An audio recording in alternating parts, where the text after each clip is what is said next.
Good morning. Good morning. And welcome to First Parish Church of Stowe and Acton, a welcoming spiritual community. My name is Cindy Landrum, and I serve as the minister here. And it's a delight to be back with you. Am I not pointed correct? I've forgotten how to use a microphone. I've been away so long. Thank you, Chris. So, for those of you visiting FPC for the first time, we welcome you.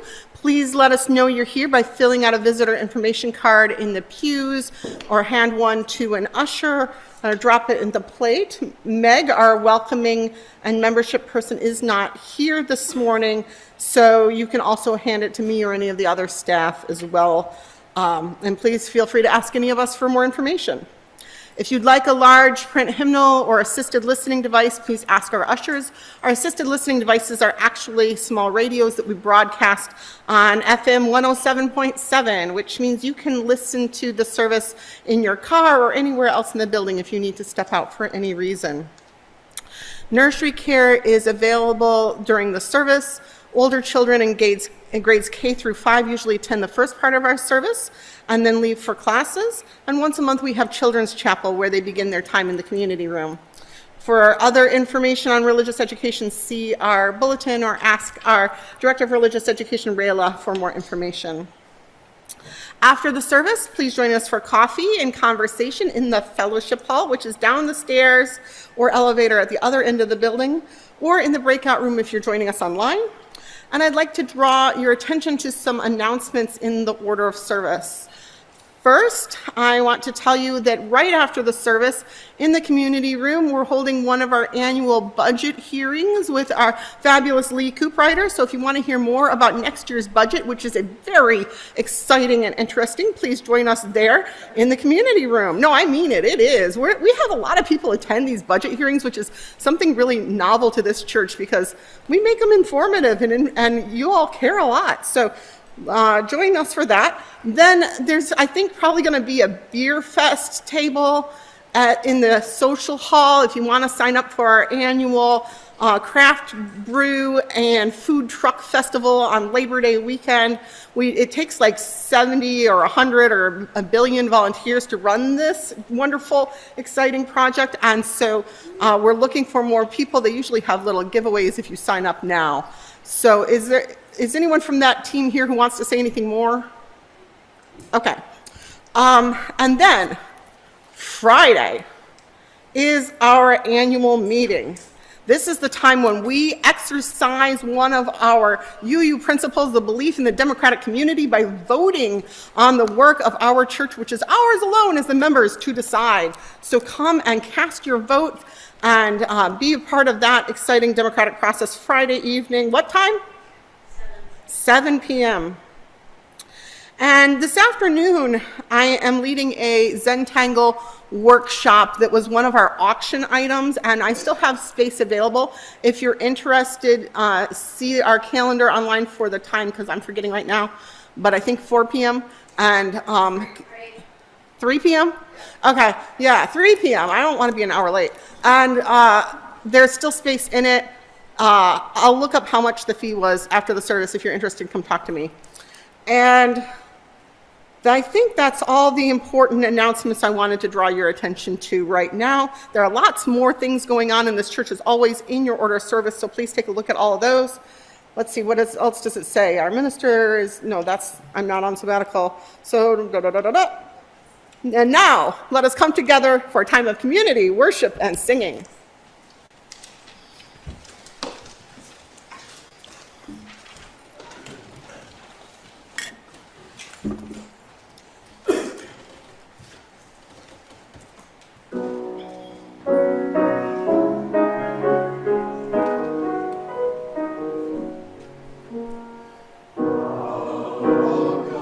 Beauty has only for your name.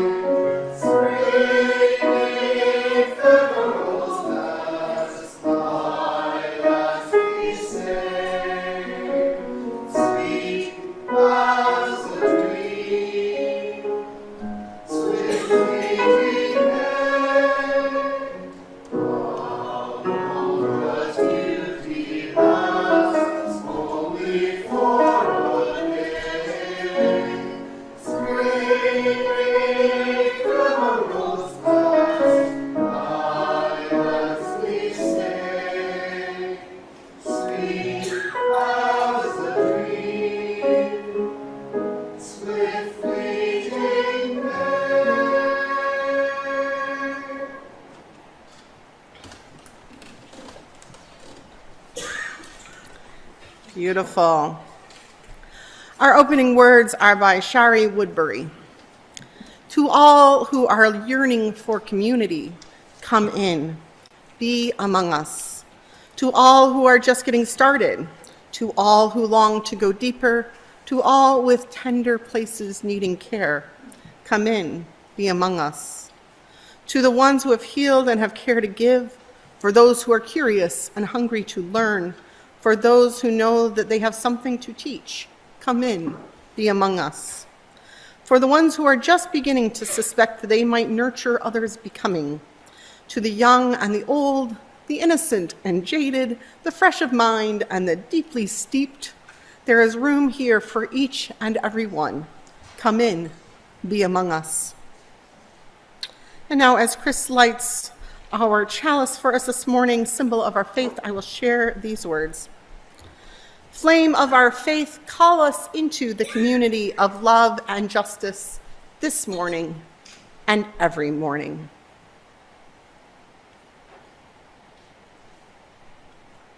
And our opening hymn is number 1051. We are in your teal hymnals. I'm informed by our ushers that we have to sing fewer things from the teal hymnals because we ran out of ones on our hymn board. So those upside down sevens are ones when we get to the third hymn, okay? Please rise and body your spirit.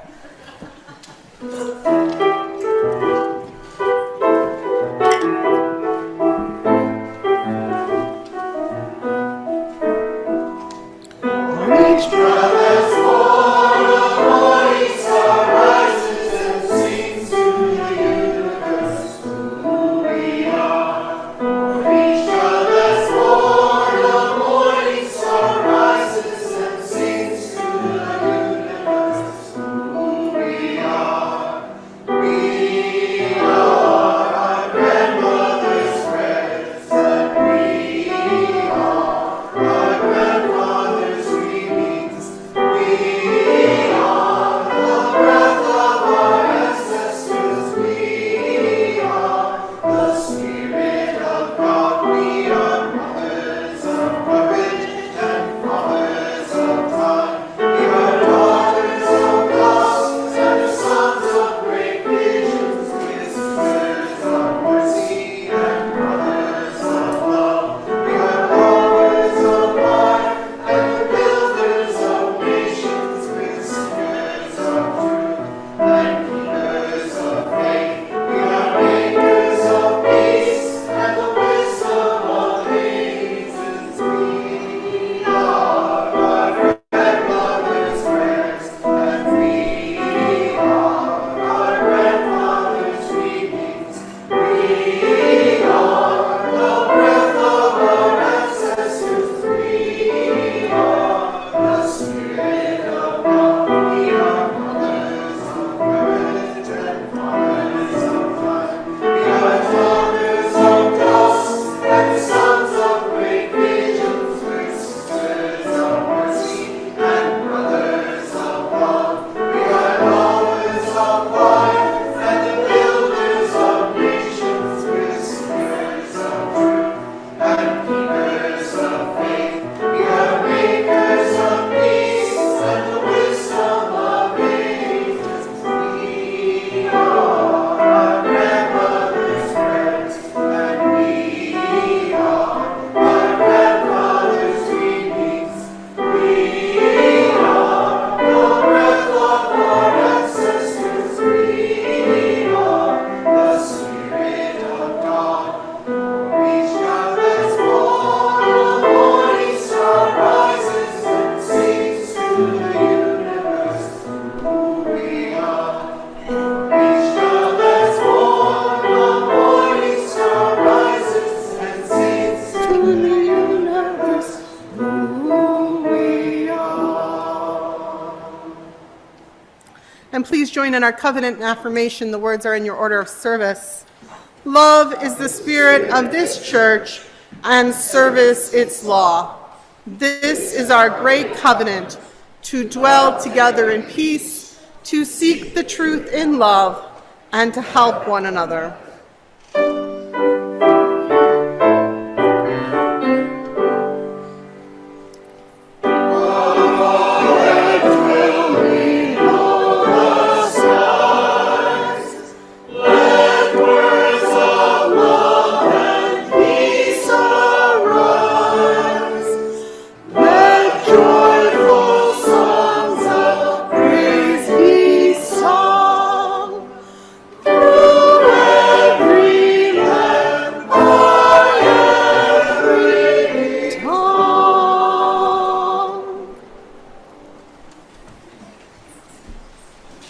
And as we begin, we acknowledge that we are on the unceded territories of the Massachusetts, Nipmuc, Pawtucket, and Wampanoag peoples, as well as honoring and recognizing the Black and African people whose unpaid and forced labor built this country and our state. We celebrate and work in solidarity with Black, Indigenous, and people of color organizations leading the movement for our collective liberation in line with our UU values. And Rayla, our Director of Religious Education, take it away. Good morning. Ooh, wow. I'd like to invite all the children, youth, and anyone of any age to join me up front.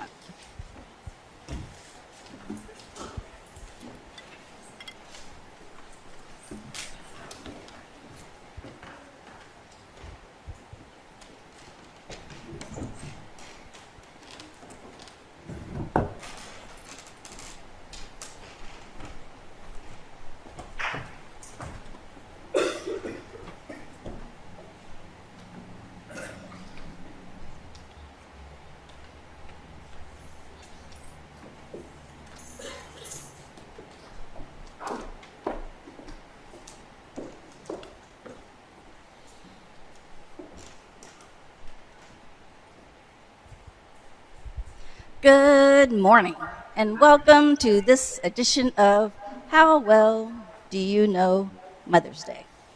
I am your host, Rayla, and welcome my assistant, Kennedy. Today's contestants, we have the children of FPC on this side.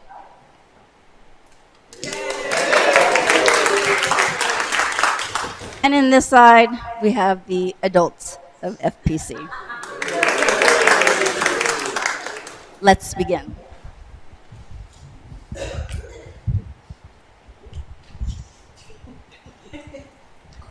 The children get to answer first. Okay, I want you all to think really hard. What year do you think Mother's Day became a national holiday? 1936.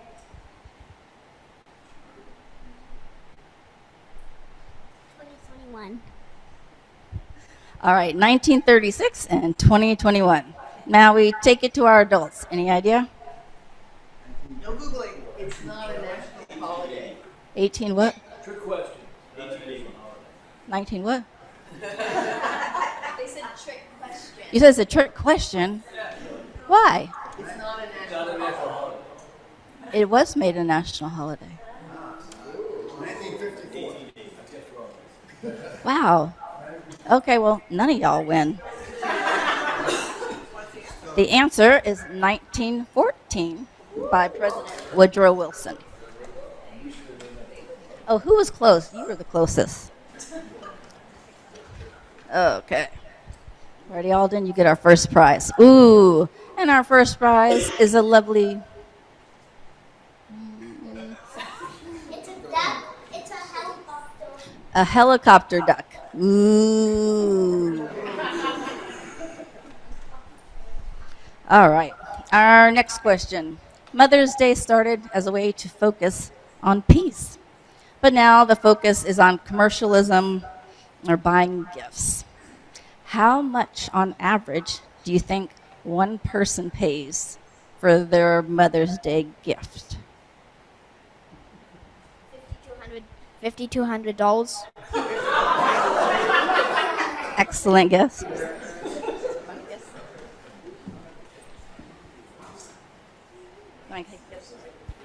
100. Oh, good guess. 100. All right. Adults, any guesses? What did you say? 50? 30? 20? 25?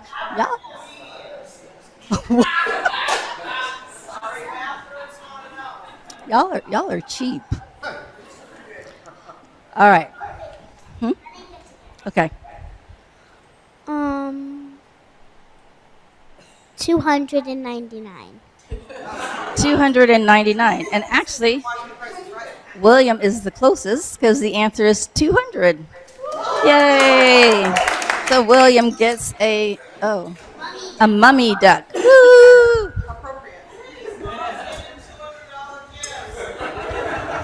Our adults aren't doing too well today. Next question. How much do you think is spent in total on Mother's Day in America? This is going to be like a big number. I guess.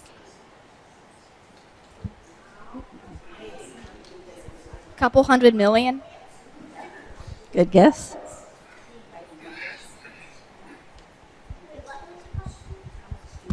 How much do you think in total Americans spend on Mother's Day? So like all the gifts that everyone buys. 1,000. 1,000. Do you have a guess, Eve? 3 billion. 3 million. All right, now we take it to the adults. Try to do a little better. This time, I really thought y'all were going to get... Is this Price is Right rules, like closest to without going over? No. It's just whoever I think did the best. 30 million? 45 million? Wait, who said that? You said 2 billion? 2 billion? 20 billion. 20 billion? Anybody else? 3 billion? Going once, going twice. Oh, Lily. 1 million. 1 million. And we finally have an adult winner. Our winner is Chris, because the answer is $25 billion. Oh, and he gets a big-headed duck. I actually gave it to the basis. Oh, Chris cheated. Chris is amplifying the voices of others. All right, I need the choir to keep an eye on him. Okay. What is the official Mother's Day flower? Roses. Roses. I was also going to guess roses. Roses. Tulips. Tulips.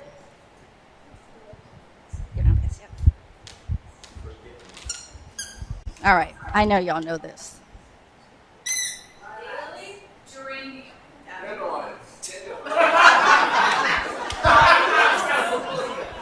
Sunflowers. Get me now.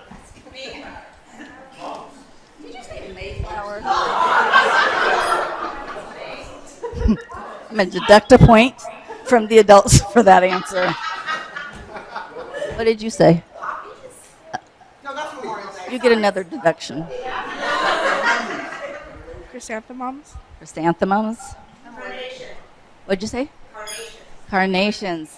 The answer is white carnations. Woo! All right, then we'll they both get one. Oh, you get a half-naked Hawaiian duck. And a pirate duck. Woo! Why are they ducks? Because that's what I had in my office. All right. And give all of our contestants... Oh, I have another question. Oh, oops. Oh, yeah. Okay. Our final question of the day. Mother's Day is not really about buying gifts, right? What is Mother's Day really about? The mothers. Giving love. The mothers. Appreciating mothers. All right. Guilt.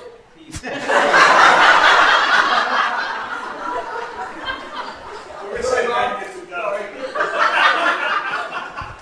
Another point is deducted from the adults. So, what did you say? What did you say? All right, so we have two. Okay, so the answer online was love. So Lily gets one. But Reverend Cindy also gets one because the original purpose was supposed to be peace. Julia Ward Howe. Oh,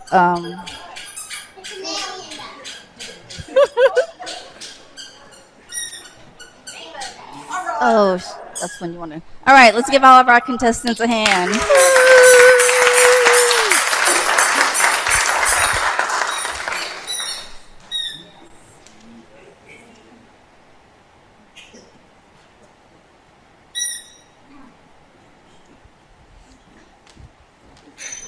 Oh, we have a prize change going on.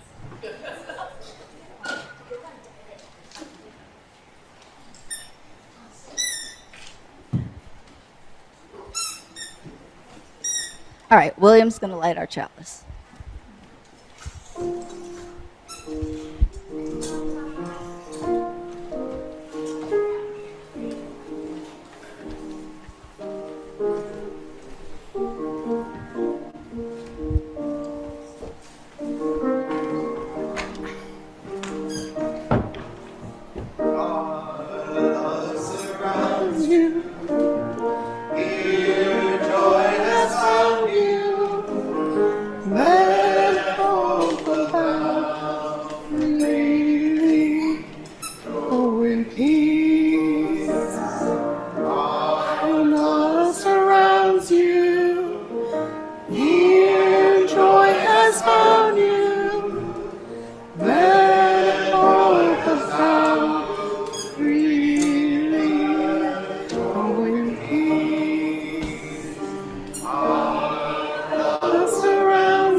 So the UUA is putting together a new hymnal right now. It's going to be a virtual hymnal, so we won't have paper copies of it unless we print it out or something.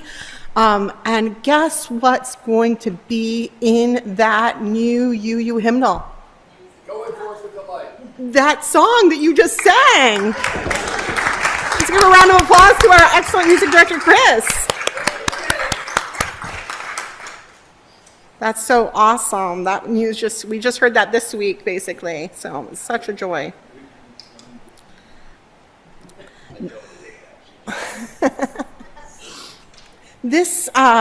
Today is Mother's Day, yes?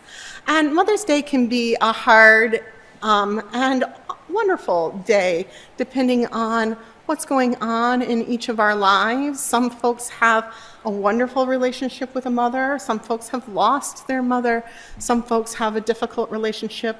Some folks are frustrated by the lack of recognition for non-binary parents. And sometimes also we don't recognize Father's Day with as much gusto as we recognize Mother's Day. So this is a sort of up and down day. But I wanted to take a time because motherhood is a hard thing to do and a blessed thing to do and something that's important in my own life.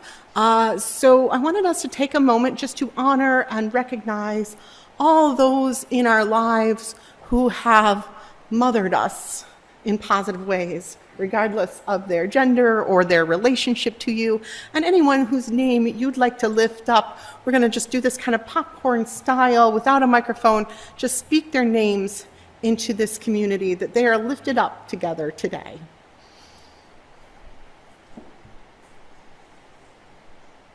Let's start. Caroline Landrum.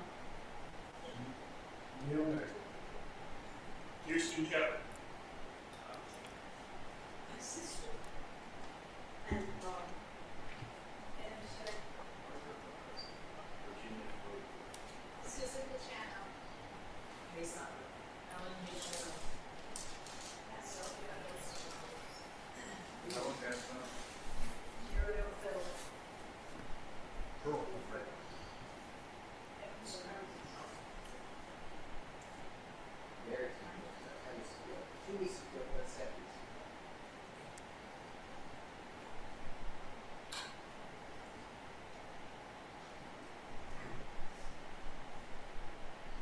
Online folks, you can unmute as well.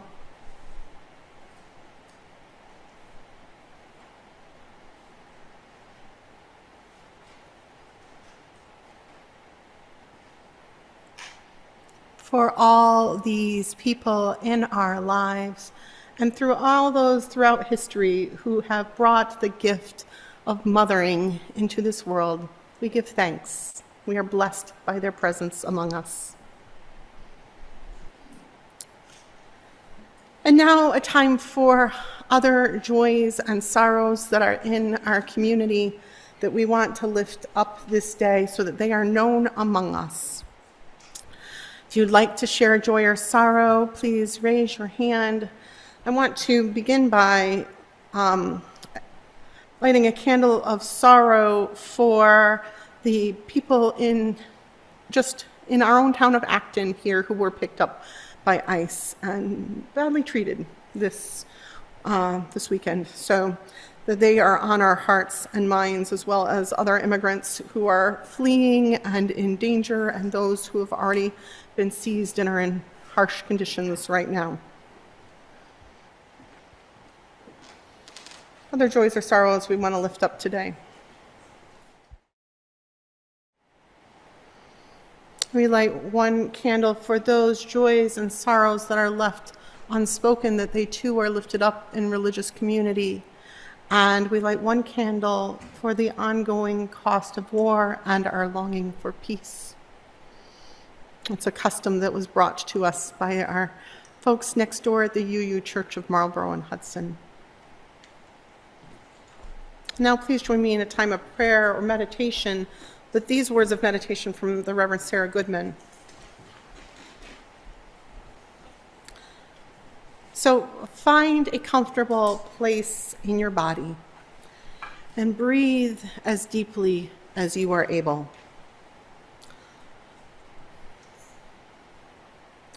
Hold in your mind the image of all things, all beings coming from the same tree, roots stretched in limitless tangles of connection and sustenance, interconnected and interlaced in a web of living and dying that is so beautifully designed and most times invisible. Join me in breathing. Breathe in for our lives touched by ancestors known and unknown. Breathe out for living lives that will touch our descendants. Breathe in for folks held in loving arms as they were raised up. Breathe out for folks who had to make their own way too early in their lives. Breathe in for beloveds we hold close in our hearts every day. Breathe out for beloveds we sometimes have trouble reaching out to. Breathe in for loving. Breathe out for losing. Breathe in for parents doing the best that they can. Breathe out for the impossible decisions they've had to make.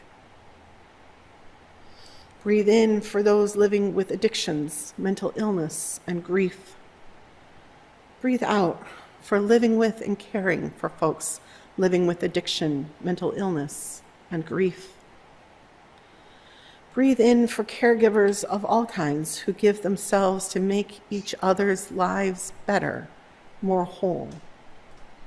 And breathe out to honor this holy work. Let us take a moment of silence together.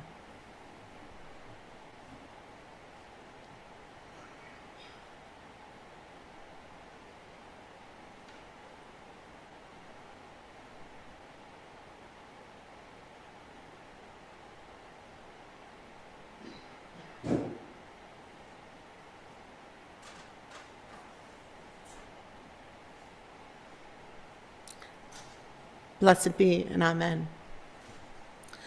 Our next hymn is one of the other hymns written by Norbert Chapek, creator of the Flower Communion. I don't usually use this one on Flower Communion Sunday, so I thought it'd be a good one to use today. It uses binary language, we're aware, for the divine, but it's for the divine and hoping to open up the concept of God beyond just the masculine. So please rise and join in singing number 8 in your gray hymnals, Mother Spirit, Father Spirit.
Our reading today is from the book Braiding Sweetgrass by Robin Wall Kimmerer. She writes, scientists are interested in how the marriage of algae and fungus occurs, and so they've tried to identify the factors that induce two species to live as one. But when researchers put the two together in the laboratory and provide them with ideal conditions for both algae and fungus, they gave each other the cold shoulder and proceeded to live separate lives in the same culture dish like the most platonic of roommates. The scientists were puzzled and began to tinker with the habitat, altering one factor and then another, but still no lichen. It was only when they severely curtailed the resources, when they created harsh and stressful conditions, that the two would turn to each other and begin to cooperate. Only with severe need did the hyphae curl around the alga. Only when the alga was stressed did it welcome the advances. When times are easy and there's plenty to go around, individual species can go it alone. But when conditions are harsh and life is tenuous, it takes a team sworn to reciprocity to keep life going forward. In a world of scarcity, interconnection and mutual aid become critical for survival. So say the lichens. Thus ends our reading. In that recognition that interdependence is critical, FPC works each month to work with and help support various different community service agencies in our larger community. This month we share our plate with the Boston Area Gleaners, which works in the area of food scarcity to help the larger community. And I think in that video we were unable to get to play last weekend, they were talking about how the current times have made it even more difficult for other nonprofits. And so I invite you to give as generously as you're able to the good work of Boston Area Gleaners and the work of our church.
Thank you, choir.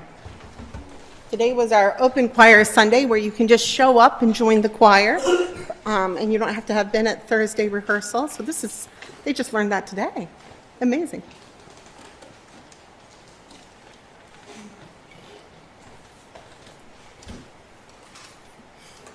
I have to keep always adjusting this stool because it's beautiful, but it's got this very heavy, gorgeous beaded piece on it right here, which tends to weigh down one side. So as the day goes on, it slides more and more this way. So I have to just always adjust it a little bit. That's why I always begin the sermon by, I had a preaching teacher who said, take your time when you get up there in the pulpit. Take a minute, adjust your stool, take a sip of water, build the suspense. So for those of you who are new and those who weren't here last week, I'm the Reverend Dr. Cynthia Landrum, or Cindy, as people call me. And I'm the minister here and returned from a 4-month sabbatical last week. And what a 4 months it was. I'm going to give you the summary version this week. Peter had 1 cold and 1 flu and 2 hospitalizations, one that was a month long with numerous medical procedures while he was evaluated for a heart transplant, and then he had major surgery of the LVAD implant, the artificial heart pump, which leaves him plugged into the wall every night. I had an easier situation, but I had 1 cold, 1 flu, 2 gastrointestinal bugs, 2 other ailments, threw out my back 2 or 3 times, and then got Bell's palsy. And I also had 2 close high school friends of a group of 6 of us die. I've made a lot of jokes about how this was the worst sabbatical ever and how I'm never taking one again, and calling it the hellbatical. But the truth is, if this was going to happen in our lives, it couldn't have happened at a better time and in a better place. And I've learned a lot from that experience, which is what I wanted to talk to you about today. One of the first things I realized as Peter went into the hospital and I was posting on social media about what was going on and I started to reach out, one of the first things I realized was I needed to have strong boundaries in place. I am blessed to have a large community of family, friends, colleagues, and congregation members. But the downside of that is that if I don't put up my guards, I would spend all day answering phone calls and answering people's numerous questions about how is Peter, how am I, what help do we need, and explaining what's going on. The evaluation process for transplant was exhaustive and exhausting. It involved about 35 meetings that we held over a 2-week period with different medical teams, and I had to draw quick boundaries about how much time I could give to other people and who I would talk to and communicate that out to the world fast. What I ended up doing was posting on social media, urging everybody to do not ask me questions. I knew I couldn't give platitudes. I am not a good liar. When you ask me how I'm doing, I don't tend to just say fine. I tend to actually tell you. And so I knew I couldn't handle that. Things were not going well with me or him at first, and I couldn't handle the emotional work that is sharing that information over and over. That was my first boundary. And I said, too, if you're offering me help, don't offer it in the form of a question, because I really can't handle questions right now. I don't know what resources have and what people can handle, so don't just say, what can I do? Because that puts a burden on me to figure out what you can do. So I said, tell me it in the form of a statement. Say, hi, I'm here, I have this to offer, and I have this kind of availability, and let me know if you want that. And the thing is, when I put that out there real clearly, people did exactly that. One colleague said, I can come on this day and help you at your house and do whatever you tell me.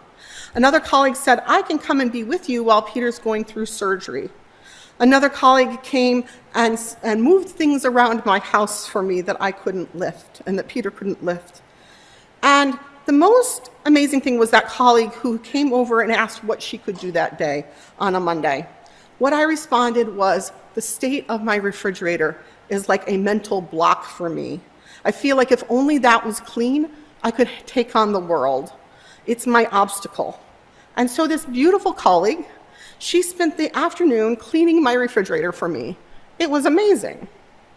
So that's the first rule of building caring community for people in community. Listen to people's boundaries, encourage people in crisis to set their boundaries, and listen to people about what is it that they really need as well.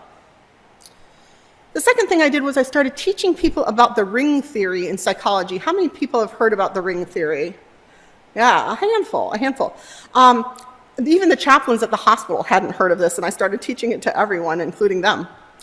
So the ring theory is about how you have rings of people in your life. The person in crisis is the dot at the center, and then there's a ring around them that is their closest family or closest friends. And then the next ring might be extended family or closer friends. And then the next ring around that might be more distant friends. And the next ring around that might be church community.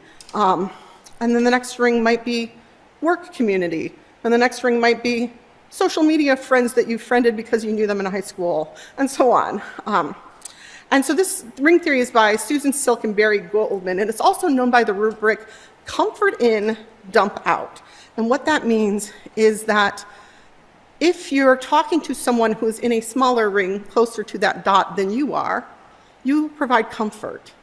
And if you need to process things, you need to process your own, say, grief, if it's someone who's dying at the center of things, then you dump those feelings to someone in your own ring or further out. So comfort in, dump out. Simple. So, for example, if you are a person in that church ring and you're processing your grief at a fellow church member dying, you can talk to other people in church about how sad that makes you, but you don't talk to their family about how you're torn up about their death. Instead, you call up your best friend who doesn't know them at all and say, I need to pour out my grief about my friend at church who's dying. One example of how to live out the ring theory is to not give advice to, according to an article in Psychology Today. They say, quote, people who are suffering from trauma don't need advice. They need comfort and support. So say, I'm sorry, or this must be really hard for you, or can I bring you pot roast? Don't say, you should hear what happened to me, or here's what I would do if I were you. And don't say, this is really bringing me down. So an example of giving advice.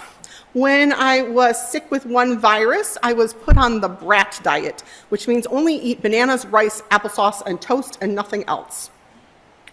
So I was given that I could only eat these 4 things. I was craving a chunkier applesauce than we have here in New England. So I sent Peter to like 3 stores, because this was when he was not in the hospital yet, and nowhere could he find chunky applesauce. It's a thing that just, have you heard of it? Some of you are shaking your heads, no, I've never heard of chunky applesauce. What is that? Very strange, we don't have that in New England. And so I posted on Facebook about how funny it was that New England had not heard of chunky applesauce. And I had half a dozen people tell me how easy applesauce is to make and offer their recipes to me. Now, when you're sick with a norovirus, slaving over a hot stove, making your own applesauce is something that is not going to happen. Similarly, when I was dealing with having thrown out my back and trying to figure out how to get into the hospital, I had people tell me about how easy public transportation is. But they don't understand the whole equation, that I have a mobility scooter that I needed to use to get around such a large institution. And while I could take that on public transportation, I can't physically unload it from my car by myself because of the weight of it, even when it's disassembled. So while giving advice and suggestions was well-meaning, and my friends were trying to help me, it was using up more and more spoons to explain to people why all their suggestions just would not work. So I put out a meme that said, if someone is hungry and you want to teach them how to fish, you're asking them to have equipment and a boat and to get themselves there and to learn and to catch fish and then to learn how to prepare it and cook it. And meanwhile, that whole time, what are they? Hungry. That actually seemed to help, being clear with people that advice is not what people need in a time of crisis. There is a time and a place for advice, sure, but it has to wait until you have more spoons. Now, are you familiar with the spoons metaphor, the spoons theory? More hands go up, but still not all of you. For those who aren't, it's a metaphor coined by Christine Miserandino. She put forward the metaphor that imagine you have a certain amount of spoons for a day, and everything you're doing costs you a spoon to do. For people without disabilities or mental illness or crisis, they start the day with more or less an unlimited amount of spoons, or it takes fewer spoons to do things. But for those of us in crisis or illness or disability, you start the day with a limited number of spoons. Going out for coffee, that might take 4 spoons.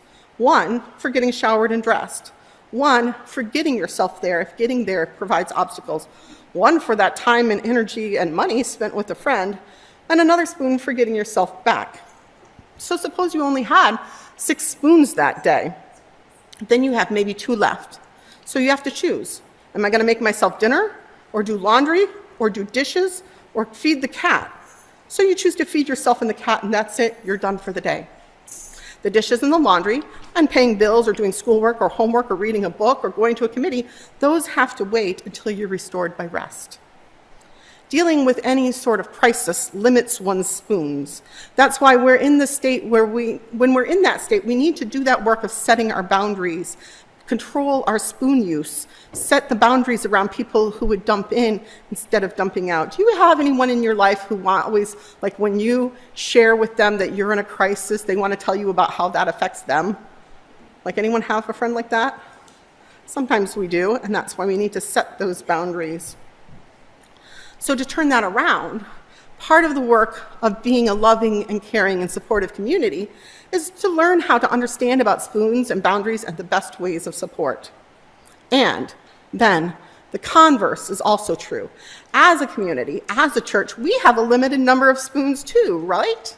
Some of us have limited numbers individually, and we also have a limited number as an institution. And as individuals who are trying to be part of a caring outreach, we may have to limit our spoons, set our own boundaries, and we need the people who are asking for our help to respect our individual boundaries and our community boundaries. As someone who's been a minister in small and mid-sized churches, I've seen all the churches I've been involved with need to set some boundaries around what we can and what we cannot do. Sometimes someone will ask for more than we can do, and we on the caring committee have sometimes had to say, no, we just don't have the resources for that. And sometimes people will get angry and frustrated and walk away when we set a boundary. And while we can reach out and explain and offer comfort, we have to hold our boundaries. So for example, I once knew a parent with some kids with special needs. She was looking for her church to offer childcare at all events and to offer that childcare with the extra level of training and individual attention and care that her children needed. And unfortunately, the church she attended, a pastoral-sized church of under 150, could not really consistently offer that level of support. Eventually, in frustration, she walked away. And the church, they can still send messages of love and support, and they do, as far as I know, but they just did not have the funds or the personnel to do what was needed. Sometimes when you're a larger church, you have larger capacity, and unfortunately that's just the state of things. In other situations, however, the human care and tight community of the small church is just perfect for a situation. So I once knew a woman who had reached a level of disarray and frankly hoarding in her house that resulted in Child Protective Services threatening to take her child away if she didn't remedy the situation, and fast. She needed help. But she also struggled with shame and fear and worry that word of her situation would spread and it would increase her shame. Her church, a family-sized church of under 100 people, they found a few people who could come in and work hard and stay discreet about the situation and non-judgmental and would just clean and purge with her.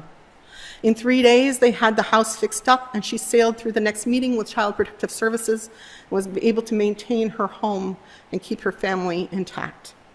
That situation was a success, but she also had to have her boundaries around the situation and have them respected about who could come and letting her have some control over what was kept and what was purged.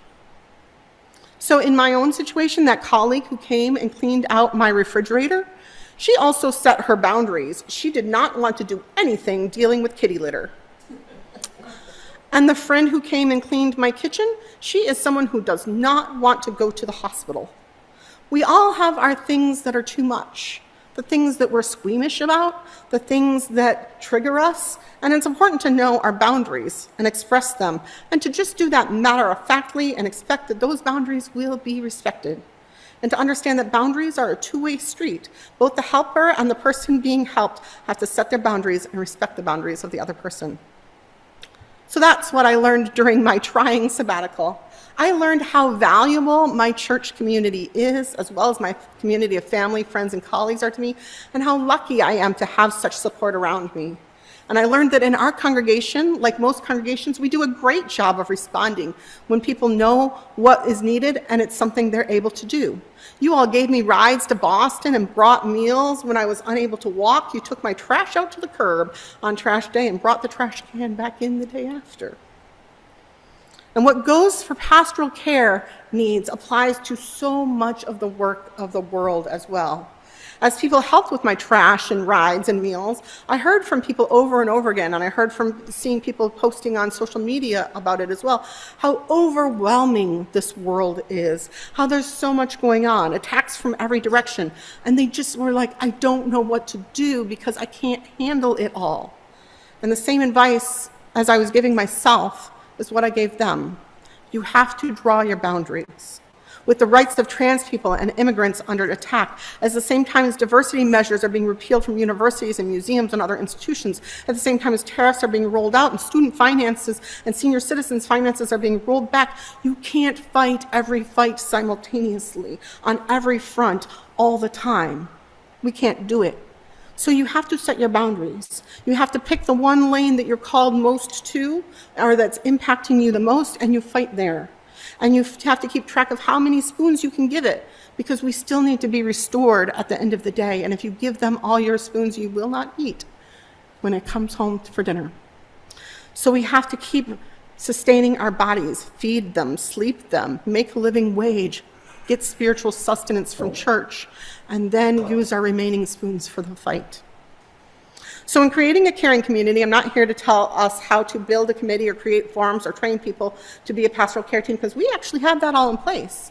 But I'm here to say, in these trying times, when our spoons are already low and anxiety and fear are high, it's more important than ever that we do this caring aspect of community.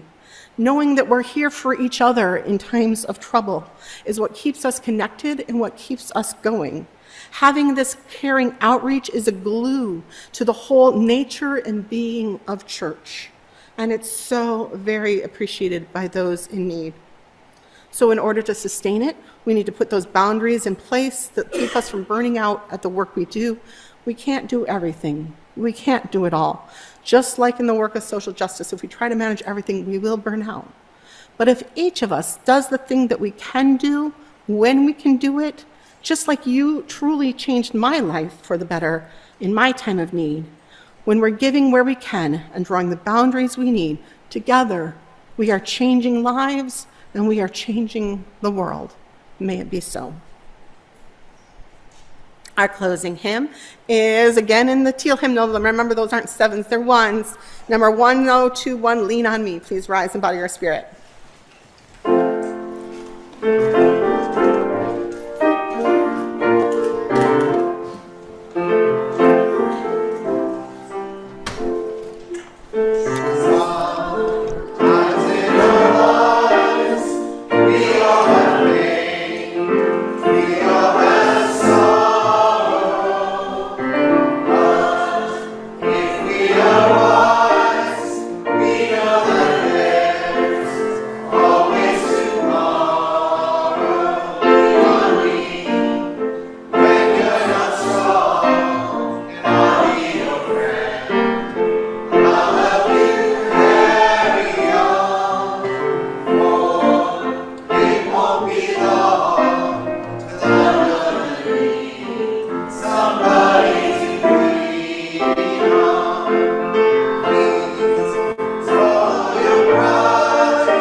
Our closing words are by Kathy Huff.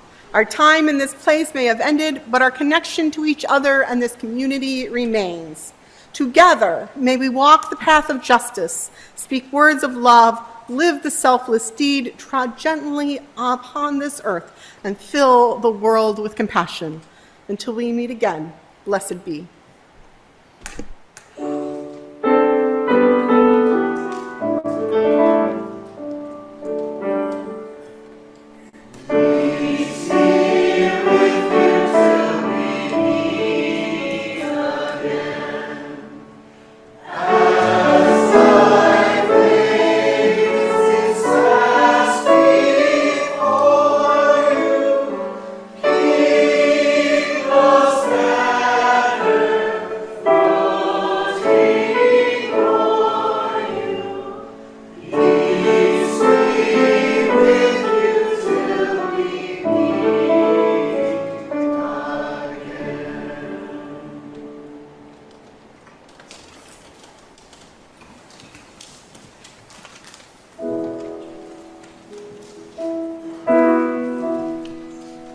Feel free to sing along. What would you think if I sang out of tune? Would you stand up and walk out on me? Lend me your ears and I'll sing you a song, and I'll try not to sing out of key. Oh, I get by a little help from my friends. Oh, I get by a little help from my friends. Oh, I'm gonna try a little help from my friends.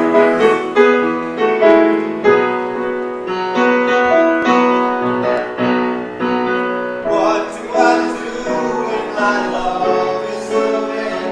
Does it worry me alone? How do I feel by the end of the day? Are you sad because you're on your own? Oh, I get by a little help from my friends. Oh, I get by a little help from my friends. Oh, I'm gonna try a little help from my friends. Do you need anybody? Somebody to love. Would you be anybody? Somebody to love. Would you believe in a love at first sight? Yes, I'm certain that it happens over time. What do you see when you turn off the light? I can't tell you, but I know it's mine. Oh, I get by